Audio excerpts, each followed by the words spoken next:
ኢትዮጵያ ሰላማዊ ትግል የሚገባ ስላልሆነች ጀዋር ከቻለ ወንድሞቹን ያጠናክር ነው። ከዚህ ውጪ ጀዋር እንደዚህ ያድርግ የጀዋር መንገድ እንደዚህ ነው ምናምን ማንንም አልተችም። እኔ የሚታየኝ ጀዋር በዛ መንገድ ቢሄድ ደስ ይለኛል። በቃ በሰላማዊ ትግል በሰላማዊ መንገድ ጦርነት ይብቃቸው፣ እንደራደር፣ እንነጋገር፣ ታሪኮቻችንን እናስታርቅ የሚለው አይዲዮሎጂው ሰላማዊ ካላስባለው ጀዋር ቢያንስ የታጠቁ ወንድሞቹን ማደራጀት በተለያዩ መንገድ መደገፍ መርዳት ነው ያለበት። ቢኮዝ በታሰረች ኦሮሚያ ላይ ጀዋር ምንም ብድግ አድርገው እንዳሰሩት ብድግ አድርገው እንደፈቱት ብድግ አድርገው ሊያስሩት ይችላሉ።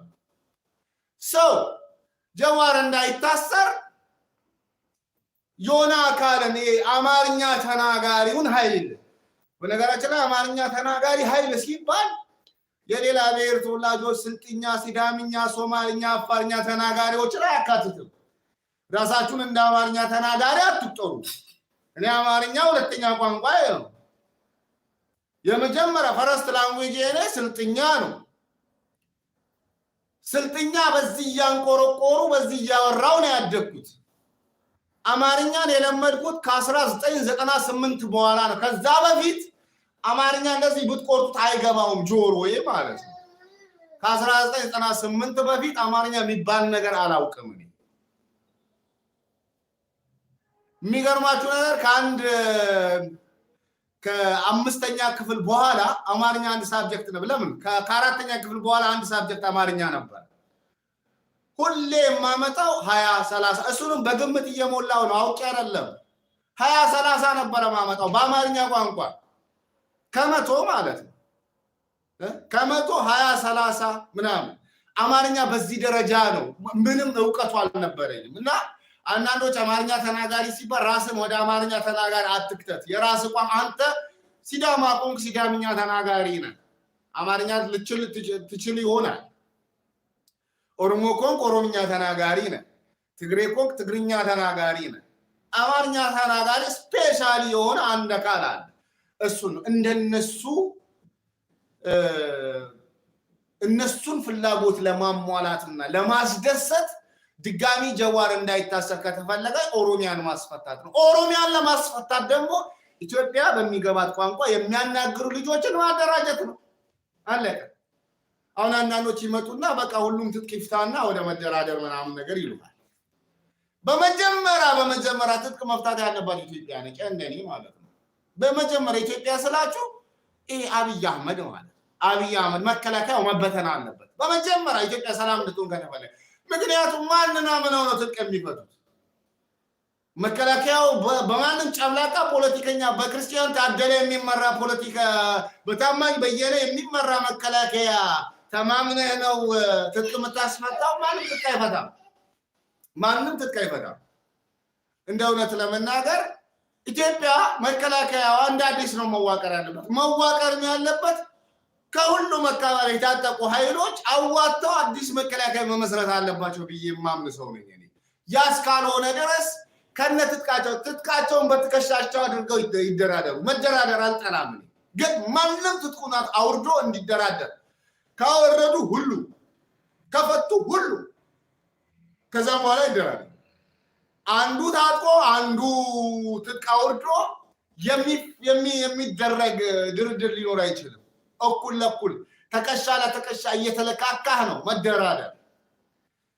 እና በዚህ ደረጃ ብትወስዱት በጣም መልካም። ይሄ በተለይ ይሄ የከሌ ትጥቅ ይፍታና ለሰላም ቅድሚያ ሰጥቶ ይቀመጥ፣ ለሰላም ቅድሚያ ይስጥ ባለበት በያዘው ቦታ ላይ ለምሳሌ የኦሮሚያ ነፃነት አርሚ አብዛኛውን የኦሮሚያ ክፍል ይዞታል። ከዚህ በፊት ምን ነበረ ሲሉ የነበራችሁ መሰላችሁ?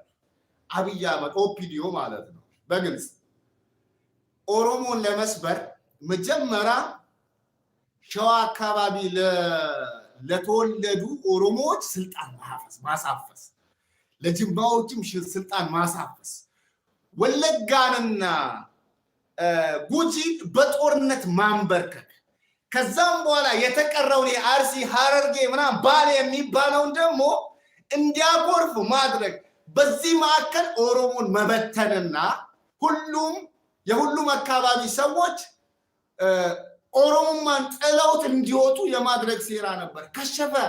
ዛሬ ሴራ የተሴረበት የሸዋ ምድር ላይ በ10 ሺህ የሚቆጠር ሰራዊት ሰላሌ ላይ ተመረቀ ሲባል እንባይን መቆጣጠር ነው ያቃተኝ።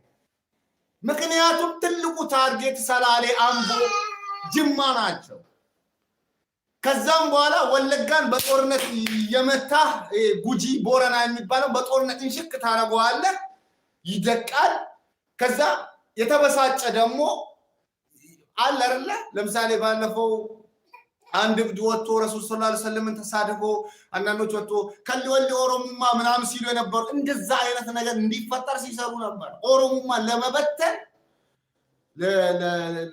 ለጅማ ኦሮሞ ስልጣን መስጠት፣ ለሸዋ ኦሮሞ ስልጣን መስጠት፣ የወለጋውንና የጉጂውን የቦረናውን ኦሮሞ ቀጥቅጦ በጦርነት ማንበርከክ፣ ከዛ የተቀረውን እንዲያኮርፍ በማድረግ ለምሳሌ ይሄ አርሲ፣ ባሌ፣ ሐረር የሚባለው እንዲያኮርፍ በማድረግ ኦሮሞማን መሰነጣጠቅ ይቻላል ተብሎ ነበር። ዛሬ ግን ያንን ሁሉ ሴራ አክሽፎ ሹሩቤው ከወለጋ በተሻለ ሸዋ ላይ፣ ከጉጂ በተሻለ ሸዋ ላይ፣ ከቦረና በተሻለ ጅማ ላይ ሰራዊቱን አሰልጥኖ አስመርቆ ህልማቸውን ቅዠት ያደረገባቸው ኃይል ተፈጥሯል። ዛሬ ባፋቸው ኦላ ቀበሌ አልያዘም የሚለውን ሚሴጅ ለኢትዮጵያውያን ማሳየት ይፈልጋሉ፣ ለደጋፊዎቻቸው።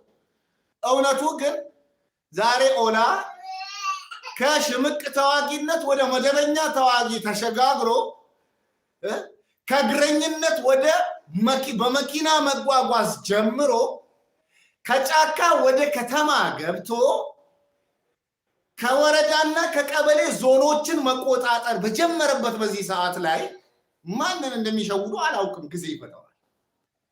ዛሬ ኢትዮጵያ ካላት ሰራዊት በላይ ምናልባት ከኦሮሚያ ቆዳ ስፋትና የህዝብ ቁጥር አንፃር ትንሽ ሊባል ይችላል።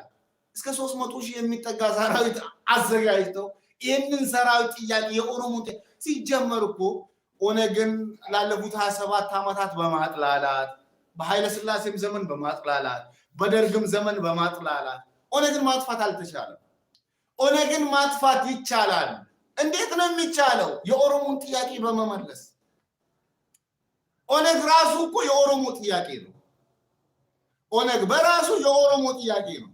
ስለዚህ ጦርነት ምን ያደርጋል? በቃ ጥያቄያቸው ይመለስላቸው፣ አለቀ።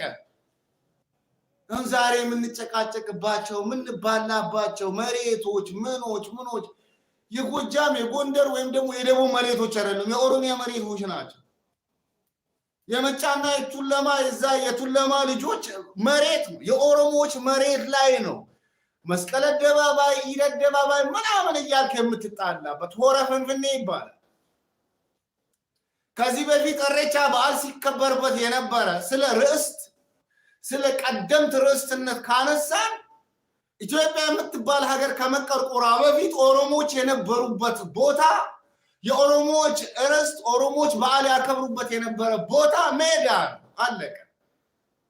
ኢትዮጵያ ከተገነባች በኋላ 3000 ዓመት ምናምን ይሉልሃል። በቃ የማይቀበጣጥሩልህ ነገር የለም። ለማንኛውም እኔ ግን መምህር ምህረተአብ እና ያ ቄስ ፓስተሩ ሁለቱም የአብይ አህመድ ተልዕኮ ሳይኖራቸው አይቀርም።